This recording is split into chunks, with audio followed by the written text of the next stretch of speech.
Y buen reemplazo de Orozo. Aquí, en A Punto. Perspectivas de la economía y las políticas públicas con Santiago Peña. Che, ya tendríamos que pensar en la posibilidad de que un profesional del periodismo como Santiago Peña arranque solo nomás ya su bloque. Sí. ¿verdad? Sí, claro, que sea así Eso- como un monólogo. Esta semana va a ser la última vez que le vamos a subsidiar el arranque. Y ¿verdad? ya que se vea él solo. ¿Cómo está, don Santiago? Muy bien, todo llega en su momento. Hay quienes dicen que el tiempo de Dios es perfecto. así que no hay que apurarse. sí. Creo Tengo- que si pensamos dónde comencé, allá lejos, en un lugar totalmente aislado, interpelado por una mesa Sí. acá de Voraz. periodistas altamente calificados, y bueno, hoy compartiendo esta mesa. No, hoy y reemplazando a uno de los panelistas. Reemplazando a unos panelistas que se ha vuelto internacional. Sí. Sí, Hay sí. que reconocerlo, no es que lo enviamos, lo mandamos a Eh, cualquier lugar. Está cubriendo uno de los eventos que para nuestro país puede importante. ser lo más importante para este año y para los próximos años. Sí, señor. Yo iba a hacerle una recomendación que es, y a todos, ¿A quién? ¿verdad? ¿A Felipe? No, a Santiago y al resto Yo también quería Por favor, recordar. no, si se van a referir al presidente de la República, no le traten de vender patria, porque pueden terminar en un calabozo 2 horas. Exacto, ¿verdad? Eso exacto. es lo primero. Qué ¿verdad? macana, No, qué no, macana, no digan eso. qué Y macana. segundo, Qué porque estaba obligado. escuchando los emprendimientos nomás. ¿En algún momento en tu vida emprendiste algo que no sea trabajar en una empresa o en la función pública, Santiago? Vos sabés que no, probablemente una materia pendiente. Hasta el día de hoy he sido siempre parte de alguna organización, sea pública a nivel nacional o algún organismo a nivel internacional, y desde hace 1 año y medio ya del sector privado, pero dentro de una institución y colaborando desde la sociedad civil en algunas organizaciones, pero nunca como un emprendimiento independiente. Pero sí me encantaría en algún momento de mi vida tener esa experiencia con, por supuesto, el riesgo que conlleva, ¿verdad? ¿No leyeron el reportaje de Infobae ayer en relación a este argentino que era un empleado bancario, ¿verdad? Un ejecutivo bancario, y después puso una cadena de venta de alimentos cuya venta estrella era ¿qué? La chipa. La Chipa, en Buenos Aires, ganó $2 millones. ¿Y qué Qué dijo? chipa cara, ¿eh? Claro, qué chipa cara, ¿verdad? Ganó $2 millones. ¿Y qué dijo antes de ayer? Salió a los medios que tanto le acompañaron por las características de su emprendimiento, decir, señores, me voy a Paraguay. Ante lo que va a suceder en la economía, me voy a Paraguay. Pero ojo, no me voy yo nomás.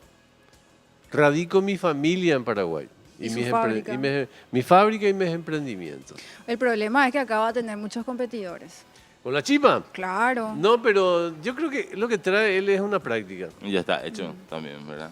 Y sí, no, si está hecho se le va a endurecer bastante para cuando llegue. No, yo creo que lo que trae es una práctica, esto de mezclar la tecnología con la de venta, digamos, con eso. ¿Vos sabés calentar chipa en microondas sin que se ponga dura? Yo sé cómo hacer, Mike, cómo se hace eso. Tenés que embeber en leche la chipa que tiene ya 5 días y no solamente recupera la textura, sino recupera también el sabor. Y bueno, Pero es mucho ya eso, no es necesario que hagas todo eso. Con que pongas la taza dentro del microondas y la chipa encima sin que se moje, la capacidad que tiene el microondas de generar, de usar la y- humedad, sí. para igual ya le va... Ah, bueno. Pero la moje pregunta tanto. yo tengo, ¿dónde se produce la mejor chipa del Paraguay? Y no digas Pilar. no, o sea, para Ok. mi gusto Ok. es Coronel Bogado, Bogado. no sé. Hay Coronel otros que Bogado. dicen, no sé. Yo la de Coronel Bogado probé una sola vez y la de Barrero tiene mucho recuerdo para mí, porque Sí. era ruta 2, ir en Sí. la Guaireña en la casa de mi abuela y era parar y siempre Pero comprar sí, en mi opinión, Coronel Bogado tiene Sí, sí, la sí, mejor chipa Miren del que Paraguay. la chipa sabor que se vende en la costanera no, Está bien también. Bueno, por la chipa, depende de qué tipo de chipa también. Por la chipa esta de, ¿cómo era? Asador, que se vende en la costanera, es muy buena. Bueno, vamos pues a Santi Peña, por favor. y los A temas, ¿sí? propósito de reiteraciones, decías hace un rato, Santiago, que el acontecimiento del domingo, las elecciones propiamente en Argentina, tendrán mucha relevancia en el futuro económico de nuestro país. ¿Qué es lo que puede pasar? Sí, vos sabés que, Paula, ha sido muy interesante en la medida que Paraguay ha avanzado en los últimos 15 años. Ha empezado a llamar la atención, ha llamado la atención de Brasil, ha llamado la atención de Argentina, Y obviamente las políticas que llevaron adelante esos dos países de alguna manera también han favorecido al Paraguay. Hasta el 2015, todavía el gobierno de Cristina Fernández de Kirchner era muy conocido los controles de precios, los controles a la exportación de carne, la prohibición de la importación de grano en estado natural. ¿Y eso qué hizo? Y eso hizo que muchas inversiones de grandes industrias vengan a Paraguay. El mercado de la carne de Paraguay creció muchísimo por esa ausencia del mercado de la carne argentina. Entonces eso generó muchas oportunidades. Cuando viene el gobierno de Macri, esto de alguna manera se revierte. Macri elimina la prohibición de importación, libera la exportación de carne argentina y eso nos restó a nosotros espacio. Pero también vimos de que había una expectativa de que las cosas vayan a mejorar en la Argentina. Hoy, a solamente días de lo que van a ser las elecciones en primera vuelta en Argentina, estamos viendo ya un frenesí. El resultado de las PASO de alguna manera marcó una tendencia, ¿verdad?, de que ganaría la dupla Fernández-Fernández. Y esto simplemente lo que está haciendo es refrescar la memoria de lo que ha sido la gestión más reciente de un gobierno de tinte de los Fernández, ¿verdad? Sí. Así que creo que hoy está generando, te diría que hasta una avalancha de inversionistas que están viniendo a explorar, algunos a explorar, otros ya a instalarse, aparte del negocio inmobiliario que ha sido un negocio bastante que ha traído mucha inversión en los últimos años, no solamente del Gran Buenos Aires, sino también del norte argentino. Esto ha sido también una característica nueva. Han venido muchos mendocinos, han venido mucha gente de Resistencia, de Corrientes, a invertir aquí en Paraguay y yo creo que eso se va a ver con mayor fuerza. La semana pasada pasó algo muy particular, ¿verdad? Que el diputado Sebastián García planteó una resolución en la Cámara de Diputados, se aprobó esto, de cómo se pueden promover medidas que ayuden a atraer todavía mayor capital. La verdad que esto generó, levantó la temperatura, Sí. Paula. El martes que viene hay una reunión en la Cámara de Diputados donde están convocando a autoridades económicas para que vayan a sentarse a discutir a ver qué se puede hacer. Yo creo que es muy, pero muy bienvenida esa iniciativa y tenemos que pensar qué podemos hacer, ¿verdad? Del lado de Paraguay para poder atraer inversiones de todo el mundo, pero acá estamos viendo solamente del otro lado del río que puedan venir millones de dólares que pueden generar un impacto. ¿Qué tipo de cuestiones, Santiago, se abordarían en el marco de ese proyecto para flexibilizar la venida de capital argentino? ¿Cuestiones laborales, tributarias de repente? Mira, desde el punto de vista de controles financieros no hay prácticamente, o sea, hay total libertad de movilidad de capitales del lado de Paraguay. Sí, del lado de Argentina hay muchas restricciones. En las últimas semanas, después de las PASO, el gobierno argentino tuvo que importar billetes físicos por un monto de 20.000 millones de dólares. Eso es la mitad del PIB de todo el Paraguay. Ellos importaron porque empezó a haber un retiro masivo. Se estima que hay cerca de 9.000 millones de dólares en efectivo depositados en cajas de seguridad.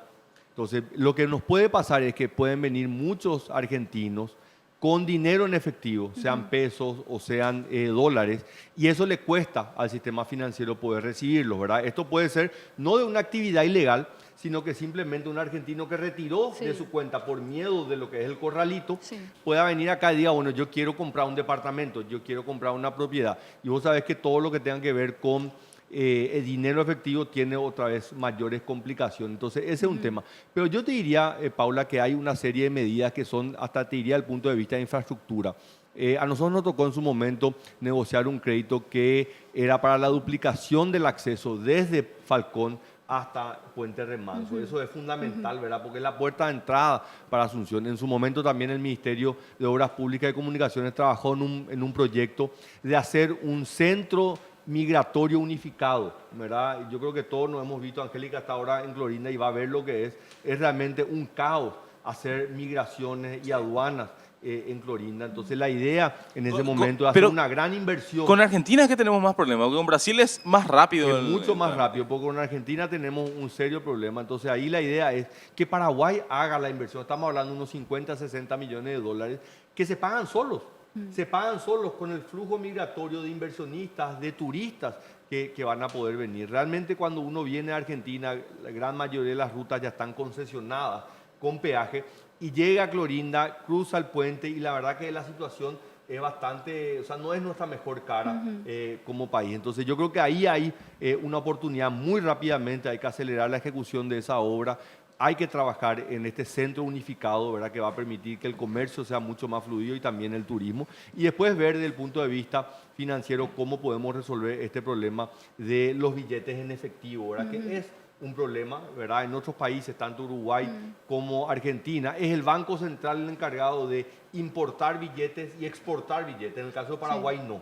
En el caso de Paraguay, cada uno de los bancos lo hace y bueno, eso complica un poco la gestión que se tiene que hacer. Y la advertencia que de pronto hacen hoy los estudios jurídicos a los inversores argentinos que proyectan venir sobre la reforma tributaria que entra a regir el próximo año, ¿puede ser un desincentivo para la inversión o no? Yo te diría que por el contrario, yo creo que es un gran incentivo. A mí me ha tocado trabajar en ese proyecto, que más que una reforma fue un ajuste, una modernización, eliminar muchas de las dudas que tenía la legislación tributaria. De hecho, por ejemplo, una de las grandes innovaciones es de que si vos sos una empresa que es una holding, ¿verdad?, y tiene subempresas abajo, cuando tu empresa paga impuestos ya la holding no tiene que pagar, ¿verdad? Ese es un problema en Paraguay, porque antes tenía que pagar la empresa y luego cuando distribuían las utilidades también se tenía que volver, entonces doblemente se pagaba impuestos. Muchos de estos temas fueron aclarados en la legislación y esto es un gran incentivo. Yo creo que Paraguay tiene tremendas oportunidades, ¿verdad? Más allá de todo esto que está pasando a nivel internacional, lo estamos viviendo en Chile, Paula, y yo creo que a todos nos tiene de alguna manera angustiados. Sí. Pero yo creo que también en este espacio me encantaría que podamos hablar realmente qué es lo que está pasando. Sí, ¿verdad? nos preguntamos, yo creo que el diagnóstico es fundamental. Toda la semana, ¿qué lecciones podríamos recoger como país de esto? Y sin participar o sin meternos en esa discusión polarizada que están teniendo tanto en Chile como en toda la región. Sí, mira, yo estuve leyendo muchísimo, hablando con mucha gente a nivel local y a nivel internacional, tratar de entender, ¿verdad? Yo creo que, y nuevamente como pasa con la economía, lo peor que nos puede pasar es entrar en pánico, ¿verdad? Porque el pánico muchas veces nos lleva a la desesperanza, a quedarnos quietos, a tener miedo, y yo creo que eso es lo que nosotros no tenemos que tener. Obviamente mi mirada es una mirada desde alguien que ha estado en el rol de administrador en la gestión económica, de políticas públicas, una visión hasta te diría un poco de simplemente financiera económica, pero he hecho el ejercicio de mirar también desde el punto de vista social, desde una agenda un poco más progresista. O sea, yo creo que es importante mirar esto sin tener miedo a ser catalogado de alguna manera u otra, ¿verdad? Pero tenemos que entender que las mediciones o cómo nosotros medíamos el éxito de los países ya no nos cuenta toda la historia, hay algo más, ¿verdad? El Producto Interno Bruto. El Producto Interno Bruto, el PIB per cápita, que es lo que mide o trata de decirnos cuán rico es un país y las personas que habitan en ese país, ¿verdad? Y que es absolutamente irreal, dicho sea de paso, o sea, la cifra que nos arroja el PIB per cápita, que es básicamente la producción neta de un país dividida entre la cantidad de ciudadanos, sin considerar a los segmentos en materia de ingresos. O sea, es una cuestión totalmente irreal. Vos la sabés que que esto que está pasando en Chile, porque está pasando todavía, no se ha terminado. El presidente Piñera anuncia ayer, pide perdón, dice disculpas por no haber escuchado, por no haberme dado cuenta, y lanza una agenda social que realmente para un país como Chile, que ha sido siempre más hacia la derecha, hacia la economía de mercado, realmente ha escuchado el mensaje. Incluso en los gobiernos progresistas. Inclusive en los gobiernos progresistas. Entonces, creo que esta es para mirar qué es lo que está pasando. Pero lo de Chile no es un hecho aislado. Ha ocurrido en Hong Kong desde marzo de este año, ha ocurrido en París. Desde el año pasado, en noviembre, se han dado en Barcelona ahora mismo de manifestaciones cuando el presidente dice nosotros tenemos que avanzar nuestra agenda medioambiental. Pero además no es un problema, un debate nuevo, es casi un debate remanido el tema de que la macroeconomía no salvará al país si no existe una tarea, digamos, de fortalecimiento. Es una condición necesaria, pero no es suficiente. Entonces lo que estamos viendo es que estos países que han sido tremendamente exitosos en lo económico, aumentar la producción, de conectarse. París tiene un PIB per cápita de $60.000, Hong Kong tiene un PIB per cápita de $40.000, Chile tiene el mayor PIB per cápita de América Latina, $20.000. Entonces, ¿cómo es posible que estos países que han avanzado, que son tremendamente ricos, tengan un problema de esta magnitud, una inestabilidad social, y es la inequidad? La brecha social. Lo que pasa con eso es que generalmente facilita el discurso a sectores que automáticamente automáticamente cuando escuchan y te van a decir después, Sí. pues mira, el ex ministro de Hacienda de Paraguay dijo que es un país con inequidad, te va a decir hay que hacer redistribución de la riqueza. Claro. Y eso es peligroso, hablar desde ese punto de Sí. vista como que, espera, yo le voy a sacar nomás al que tiene y le voy a dar al que no tiene. Así Porque es. no pasa por ahí, No, no pasa pasa por por ahí. generar oportunidades y Exactamente. generar Y acceso. donde Exactamente. podés estar, yo estoy de acuerdo y me siento identificado con una economía de mercado, ¿verdad? Pero hay un rol subsidiario que tiene el Estado, ¿verdad? Vos, Mike, hablabas del tema de la vivienda, ¿verdad? Y la gente que quiere vivir lejos de Asunción porque le gusta el espacio verde, ¿verdad? A mí me tocó en algún momento de mi vida vivir en el exterior, trabajar en el exterior, y me tomaba 1 hora desde mi casa para ir hasta mi trabajo, 1 hora de ida, 1 hora de vuelta. Pero fue una decisión que tomé para poder tener un espacio con mi familia, tener un espacio verde, fue una decisión personal, ¿verdad? El problema es cuando yo no tengo otra opción. Claro. Y eso es lo que le está pasando a estas ciudades principalmente.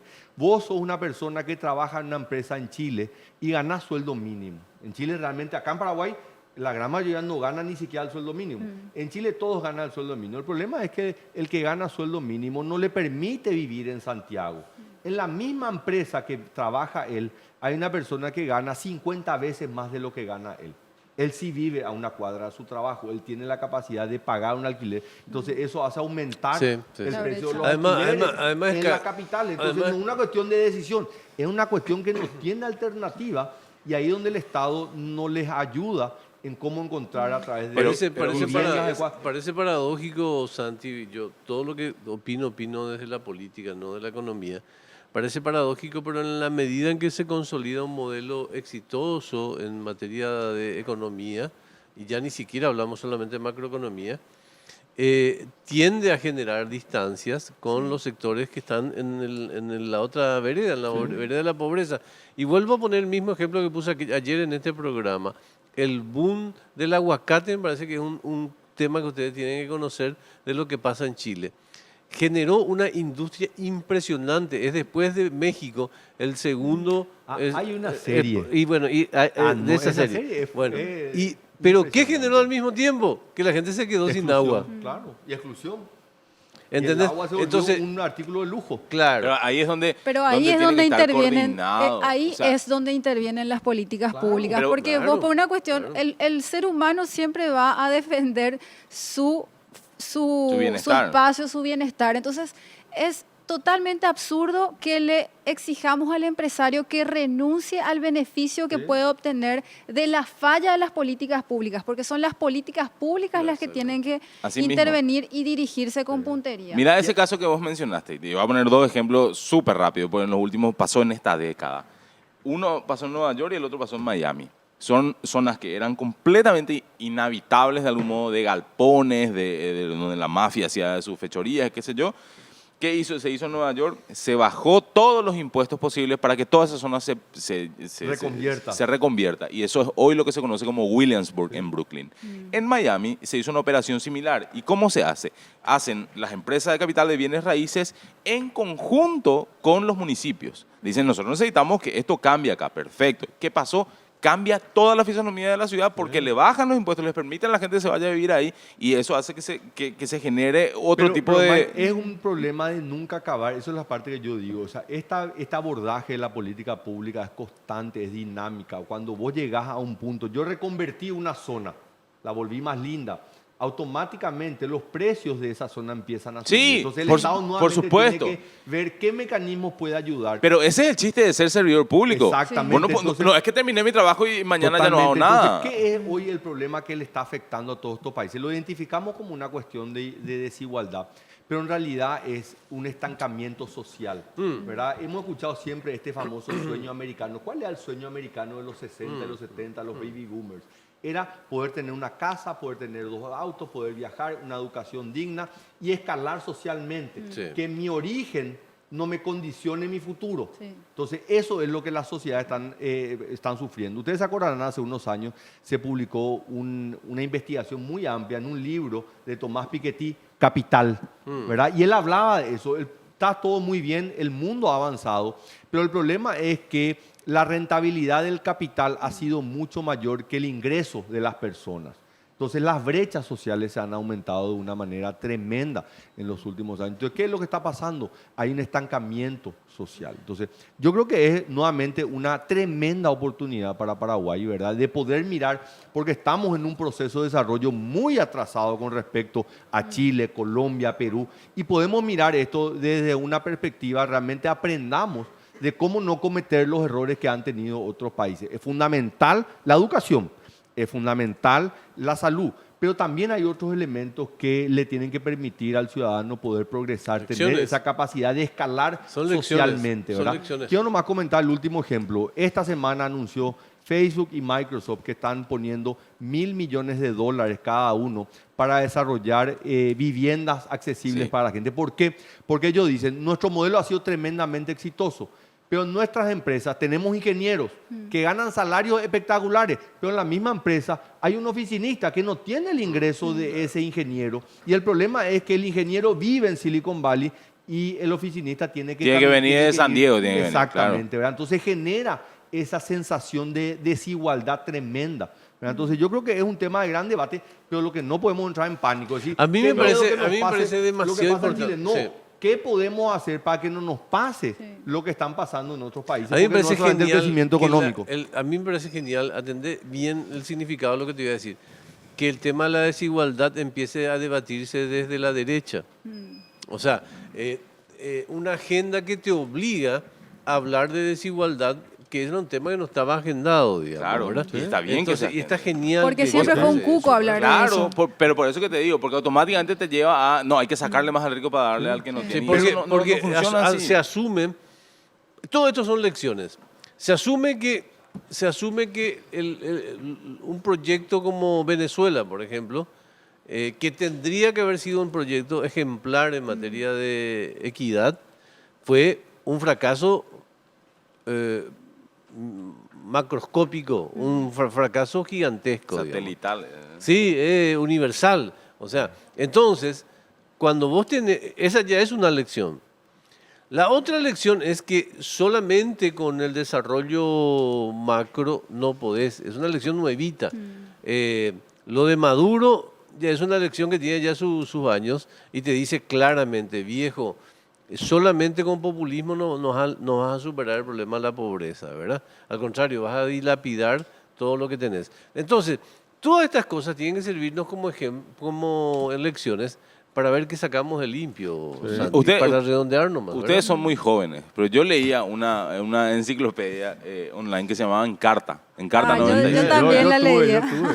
Y en Encarta, cuando se hablaba de la globalización, yo nunca me olvido que decía que uno de los factores de la globalización iba a ser la cantidad de información a la que iban a acceder las personas, que iba a generar una exigencia de servicios. Sí. Y eso es muy cierto. Y una expectativa muy alta. Vos hoy entras a redes sociales y ves que, por ejemplo, Argentina inaugura una autopista y los perros matan. Y dicen, ¿cómo puede ser un país que está fundido, sigue inaugurando? Y vos decís, espera, profesor, ¿sabes por qué? Porque tienen años de hacer esto y porque tienen otro Claro, sistema. No es claro. como nosotros. Pero no le vas a hacer entender No. eso rápidamente. Entonces, parte del ejercicio para los candidatos a puestos gubernamentales, para la gente que tiene que servir políticamente, es entender que la gente cada vez les va a requerir más porque hay Claro. más información. Sí. Acá, o sea, Y no podemos tener un abordaje solamente con lo- económico. O sea, yo me cuestiono a mí mismo, como alguien que estudió economía y trata de encontrarle solución a una aplicación todo desde el punto de vista económico, porque no es solamente un problema Pero económico. tomar los últimos 2 años nomás, hasta ahora y si querés botánico. Sí. ¿Cuántas veces ya detuvimos obras que tendrían que ser relevantes para nuestro desarrollo a consecuencia de pelotudeces? Sí. ¿Entendés lo que te quiero decir? Pelotudeces, problemas que a veces son más importantes o menos importantes, ¿verdad? Pero viejo, si no entramos en una disciplina sobre cuál es nuestro futuro y cuál es nuestro modelo de desarrollo, más allá de las ideas políticas, me parece que vamos a... ¿Sabes por qué yo creo que se siente más eso? Porque no se entiende bien qué quiere ser Paraguay. ¿Y sí? Acá eso pasa. Así Bueno, mismo. es como que ves que, pero van a hacer una cosa, ¿y qué están haciendo allá? Y allá están haciendo una cosa distinta Sí. a lo que están proponiendo acá. Sí. Cuando Y no Mike, haya una ¿sabes qué? conjunción de ideas. Tampoco no nos podemos analizar de dónde venimos para saber dónde estamos y hacia dónde queremos ir, ¿verdad? No tenemos esa capacidad de debatir entre nosotros y entender nuestro mismo proceso. O sea, el año que viene Paraguay va a celebrar 150 años del fin de la guerra de la Triple Alianza. Yo te puedo asegurar que el 80% de los paraguayos no comprende en su real magnitud cómo le afectó al Paraguay la guerra de la Triple Alianza. Era una exageración aquello que surgió en 1844 aproximadamente del destino manifiesto de los Estados Unidos, pero es aún peor no tener ningún destino nada. manifiesto. Yo le iba a hacer una pregunta a Santiago. Sé que el tiempo se nos está yendo, pero quería saber por esto que hace rato charlábamos del comienzo. Es un tema menor porque es el de una persona, pero el tema global es más importante, el de la marihuana. Sí.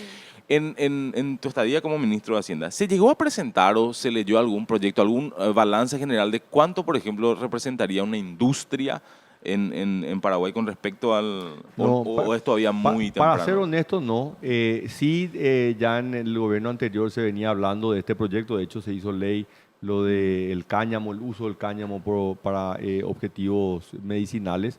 Me acuerdo que en una reunión de equipo económico, quien hizo una presentación o habló sobre estos temas fue quien era ministro de Planificación, José Molina, que había estudiado ya esto y el potencial que tenía Paraguay. Sí. O sea, cualquier número que te hable se queda corto con realmente el potencial que tiene Paraguay en ser un gran productor de este producto, ¿verdad? Acá el gran desafío es el rol del Estado para controlar, ¿verdad? Y ese es el gran desafío que tiene Paraguay en muchos ámbitos, ¿verdad? Sí. O sea, en materia de salud, uno de los grandes problemas es cómo controlamos la salud pública, cómo nos aseguramos de que los medicamentos que se compran están en el centro de salud, que el médico, o sea, el control que tiene que ejercer el Estado es fundamental. Entonces yo creo que esa es la gran duda y el gran desafío que tiene ahora el gobierno.